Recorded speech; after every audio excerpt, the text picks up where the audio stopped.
यहाँ सभा में आए हुए बुजुर्ग, आदरणीय बुजुर्ग, मेरे बड़े एवं छोटे भाइयों, मित्रों, बहनों, आप सबका मैं अभिनंदन करता हूँ।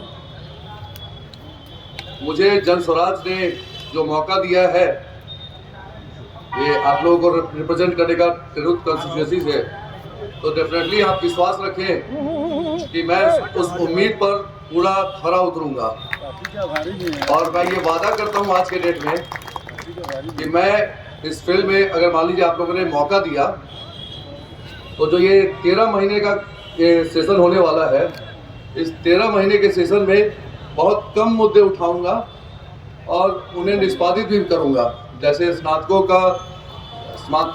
की समस्या है कि 3 साल का कोर्स 5 साल में हो रहा है और प्राइवेट इंस्टीट्यूट में 4 साल के अंदर में बीएड एजुकेशन मिल जा रहा है।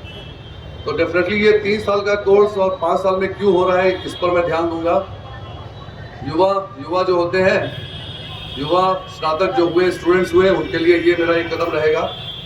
शिक्षा के क्षेत्र में मैं दूसरा पॉइंट है शिक्षा और शिक्षकों की समस्या।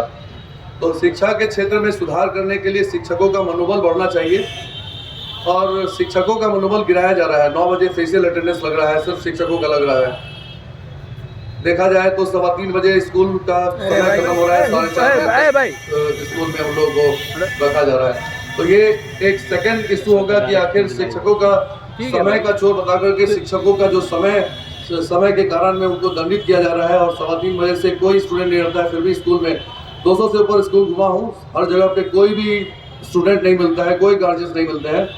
एमएलसी बनने के बाद में वहाँ जाऊँगा, आप पत्रकार महोदय सबके साथ में जाऊँगा, वीडियोग्राफी करवाऊँगा और सारे अभिभावकों से पूछूंगा कि क्यों आप अपने बच्चों को 3:15 बजे के बाद में नहीं रखते हैं, और अगर नहीं रखते हैं तो इन शिक्षकों को 3:15 बजे के बाद में 4:30 बजे तक का जो दंड आज के डेट में मंत्री और मंत्री के जो संतरी है, यानी कि मंत्री के जो भी सचिव है, वो क्यों दे रहे हैं। अगर ऐसा ही है कि नियम अगर नहीं स्ट्रॉन्ग करना है तो बाकी भी सर्वेंट, गवर्नमेंट सर्वेंट जो है, सरकारी नौकर जो भी बाकी है, उन सब के साथ में भी इसी तरह का सख्त नियम लागू किया जाए।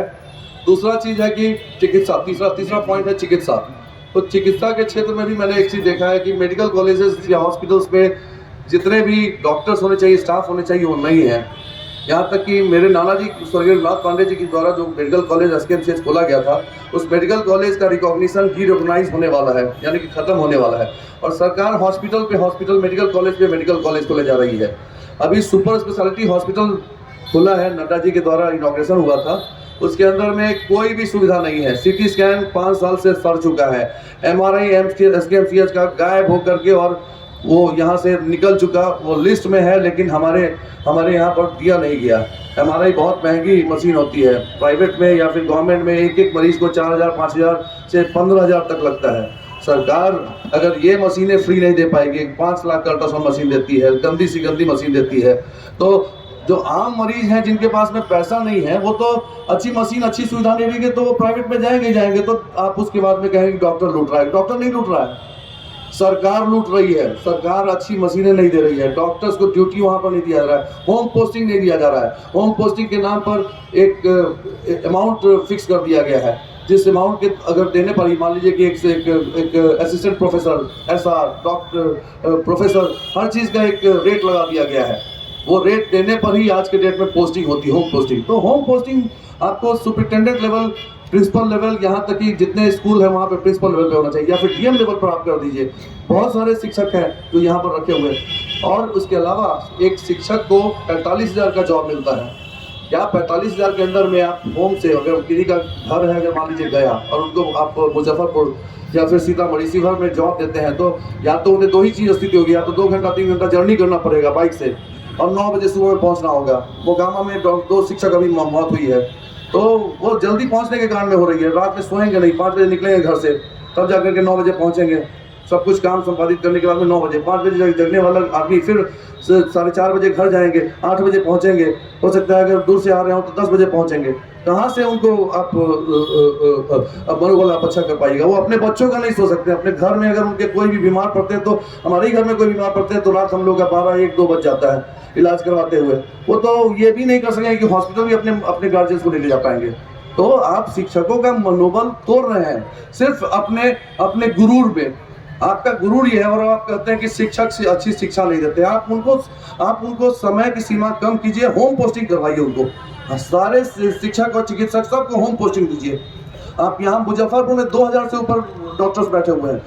आप जैसा भी आपने पहले पैमाना रखा था उसमें कुछ ना कुछ गलती हो रही है, तो आप पैमाना चेंज कीजिए। जेएनयू और ये दिल्ली यूनिवर्सिटी के जो स्टूडेंट्स हैं जो कि आज के डेट में आईएएस आईपीएस का यूपीएससी एग्जामिनेशन क्लियर करिए, प्रिलिमिनरी क्लियर कर लिए है, अगर मेंस क्लियर कर लिए है तो वैसे लोगों को आप डायरेक्ट अपॉइंट कीजिए जो भी मेंस क्लियर कर चुके हैं और वो वाइवा में छट गए, जिस सब्जेक्ट के हो, इतिहास के हो, भूगोल के हो, जिस सब्जेक्ट के हो, उस सब्जेक्ट का उनको शिक्षक बनाइए, प्रोफेसर बनाइए, तो आपको अच्छा बिहार में क्वालिटी टीचर मिलेंगे। लेकिन आप कर क्या रहे हैं?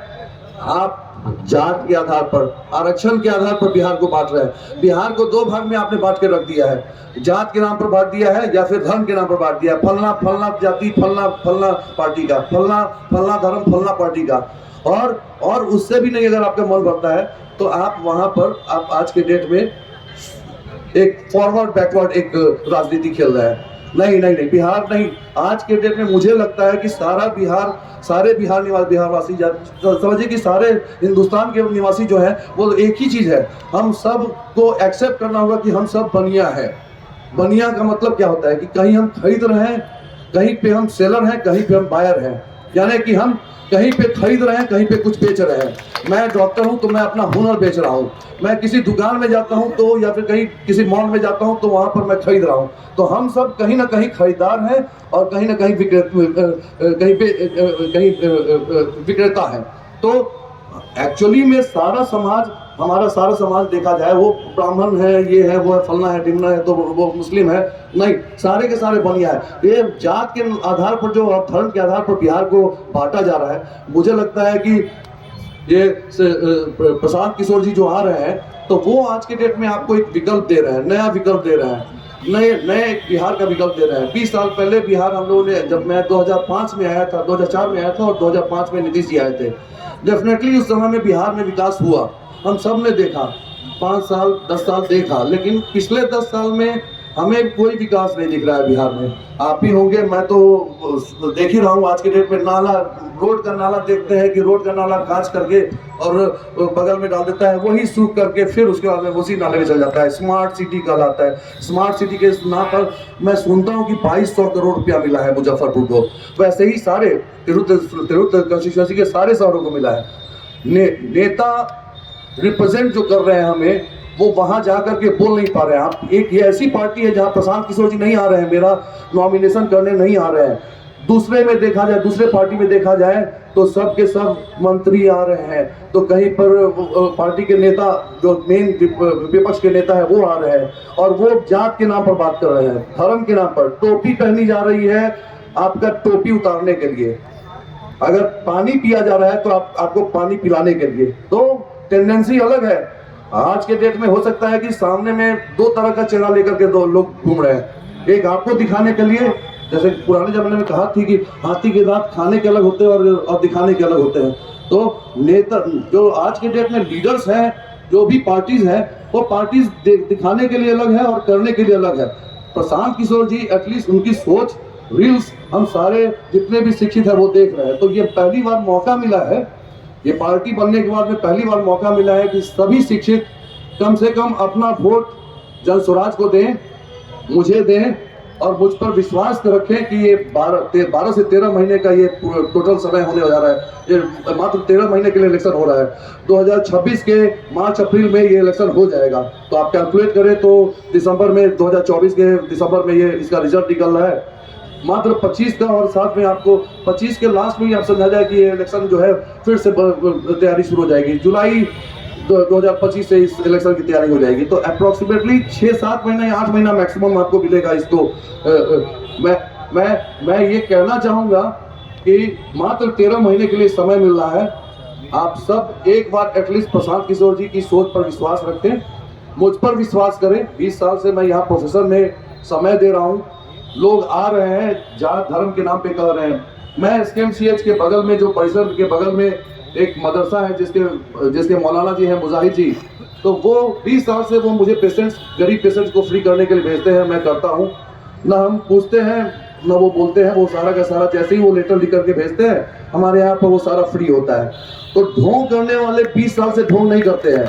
आज के डेट में लड़ रहा हूँ। 2020 में मेरा रिकॉर्ड देखा जाए फेसबुक पे, मैंने बोल दिया था कि हमारा परिवार इलेक्शन नहीं लड़ेगा, हमें इच्छा नहीं थी इलेक्शन लड़ने की। आज के डेट में 53 साल का हो चुका हूँ। मुझे लगता है अपने परिवार का बहुत अच्छा कर दिया। 18 करोड़ का इंश्योरेंस भी कर रखा है अपने बच्चों के लिए। अगर मरता हूँ तो एटलीस्ट 12 दिन के बाद में मेरा बच्चा रोड पर नहीं आएगा। तो मैं अपना गार्जियन होने के नाते एटलीस्ट मैं अपने बच्चों का अच्छा भला चाहता हूँ, मैं उनका सिक्योर लाइफ कर रहा हूँ। हमारे नेता जो है वो हमारे गार्जियन की तरह है, उन्हें भी हमारे बारे में सोचना चाहिए, हम बिहारियों के लिए सोचना चाहिए। सोच ऐसी नहीं है। मौका दिया जाए, जो भी बोल रहा हूँ अच्छा सा करूंगा, नहीं कर सका तो अगली बार इलेक्शन नहीं लड़ूंगा। नमस्कार।